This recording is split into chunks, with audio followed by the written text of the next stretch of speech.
So going ahead and starting today, you are going to open up your language arts digital interactive notebook. So go ahead and go into the classwork tab. Go into the section labeled digital interactive notebooks and open up your language arts notebook. Go ahead and get to slide number 8. That is going to be our big slide we're working on, as well as we are eventually going to transition today 9, 10, and 11. But first, we need to know about subject and predicate. Now, the subject of a sentence is going to be the who or what of the sentence. The predicate is going to be the action the subject takes. Now, there is a lovely Schoolhouse Rock video that I particularly like called Mr. Morton. If you click on the big YouTube link, it will take you there. So, I have already queued it up so that we don't have to listen to the ad. And here is the lovely Schoolhouse Rock. This is the tale of Mr. Morton. Mr. Morton is who? He is the subject of our tale, and the predicate tells what Mr. Morton must do.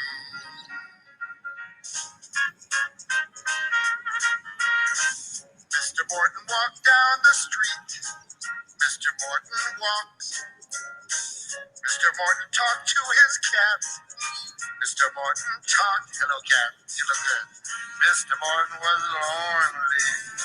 Mr. Morton was. Mr. Morton is the subject of the sentence, and what the predicate says he does. Mr. Morton knew just one girl. Mr. Morton knew. Mr. Morton grew flowers for Pearl. Mr. Morton grew. Mr. Morton was very shy. Mr. Morton was. Mr. Morton is the subject of the sentence, and what the predicate says he does. The subject is a noun. That's a person, place, or thing. It's who or what the sentence is about. And the predicate is the verb. That's the action word that gets this subject up and out. Mr. Morton wrote Pearl a poem. Mr. Morton wrote. Pearl replied in the afternoon. Pearl replied by a note. Mr. Morton was very nervous. Mr. Morton was. Mr. Morton is the subject of the sentence, and what the predicate says he does. The cat stretched, the sun beat down. A neighbor chased his kid. Come here, kid, come on. Each sentence is completed when you know what the subject did. Mr. Morton knocked on her door. Mr. Morton knocked. Mr. Morton sat on her porch. Yes, he just sat there and rocked. Mr. Morton was a nervous man. When she opened up the door, he ran. Mr. Morton climbed up the stairs. Mr. Morton climbed. Mr. Morton rhymed pretty words. Mr. Morton rhymed. Mr. Morton was lonely. Mr. Morton was. Until Pearl showed up with a single rose. Who says women can't propose? Now Mr. Morton is happy, and Pearl and the cat are too. They're the subject of the sentence, and what the predicate says they do. So we got lovely Mr. Morton. There you go. That's some of the ads we would have gotten. So I would like you to highlight the subject in this sentence. The pencils need to be sharpened. Go ahead and I will do the first one with you, being the pencils.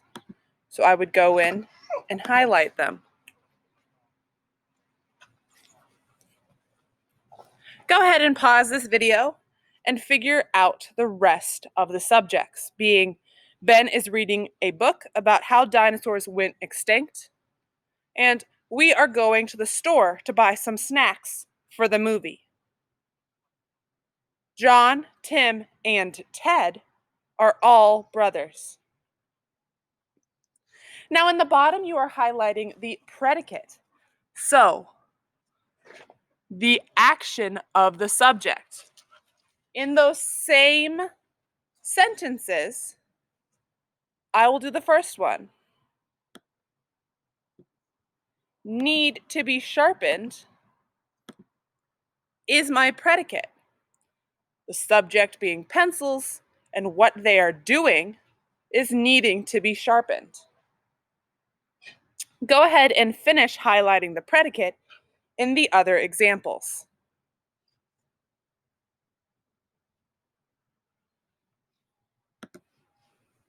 Now that you know what a subject and a predicate is, we can move on.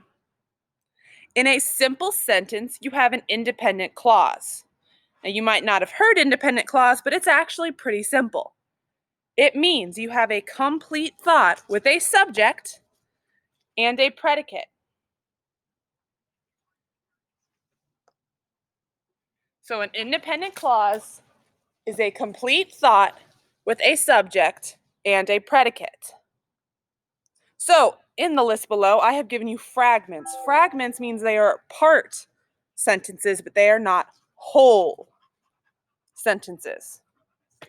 So I will do the first one for you. The first one says, parked the car on the street. I would go into this left box and I will make it a simple sentence. So, my mother parked the car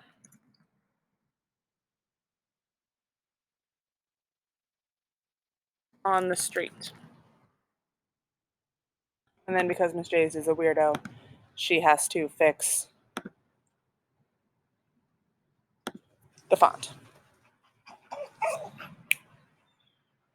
Go ahead. I'll give you another example. The lazy cat. In the first one, we were given the predicate. In this one, we are given the subject. The subject, the lazy cat.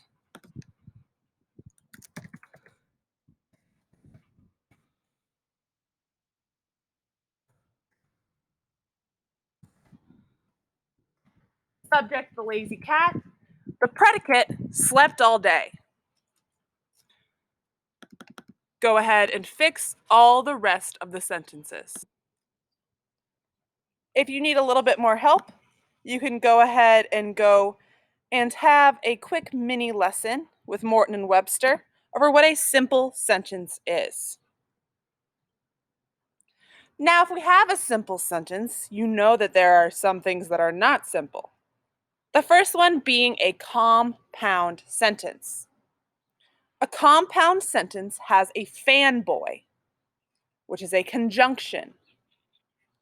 So, fanboys spell out the different conjunctions that follow a comma. So, F, fan, A, N, B, O, Y, and S. For and nor, but, or, yet. So, we are going to create a sentence. There are two separate independent clauses. So, two separate simple sentences mashed together with a conjunction or a fanboy. So, an example I will give you two is I think I will do well on the test. For I studied all of last night. I think I will do well on the test is a simple sentence, the subject being I, the predicate being think I will do well on the test. So one simple sentence or independent clause. And then you have another simple sentence with I studied all of last night. I being the subject, again, and studied all of last night being the predicate. They are connected by the fanboy for. Now, I will do nor, because this one is a little bit tricky. I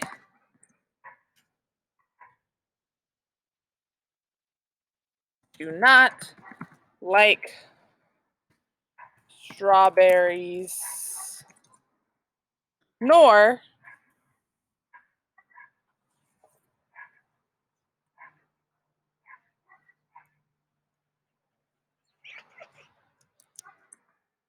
do I like blueberries. I don't know why it was capitalized.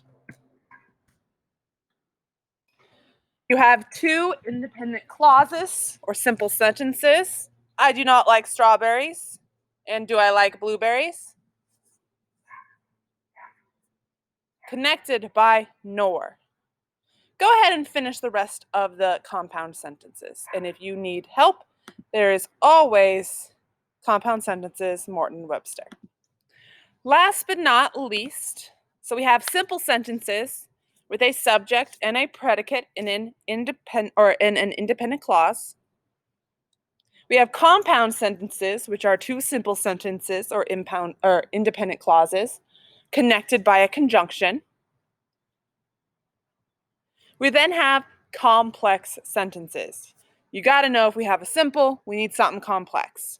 So a complex sentence needs an independent clause, complete thought with a subject and a predicate, and a dependent clause, which is an incomplete thought. So we are going to take an independent or dependent clause and make it a complex sentence. For example, the colorful parrot flew into the tree.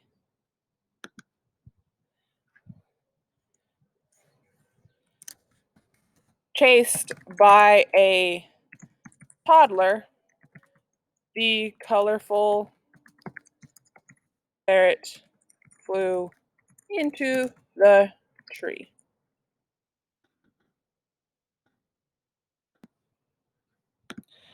We have an incomplete sentence because if I just said chased by a toddler, you're going to think Miss Chase has gone crazy. So we add an independent clause to a dependent clause. In this case, we are taking a dependent clause because it depends on the independent clause to hold it up. Chased by a toddler, the colorful parrot flew into the tree. Now I want you to notice that dependent clause has a comma after it because it depends on what follows. So, our cousin wrote us a letter. Knowing it was my birthday, our cousin, actually, it was our birthday, our cousin wrote us a letter. The dependent clause of our cousin wrote us a letter, or knowing it was our birthday, if I just said knowing it was our birthday, once again, you'd think, who is this crazy woman? You are taking a fragment. You then add it to our cousin wrote us a letter, and now the sentence makes sense because we have added an independent clause to our dependent clause. Go ahead and either add a dependent or an independent clause to the sentences. If you're still a little confused, there's always the video where you can have Khan Academy break down a complex sentence. You are good for today if you get that all done, and you are good to go. Hope you have an awesome Wednesday.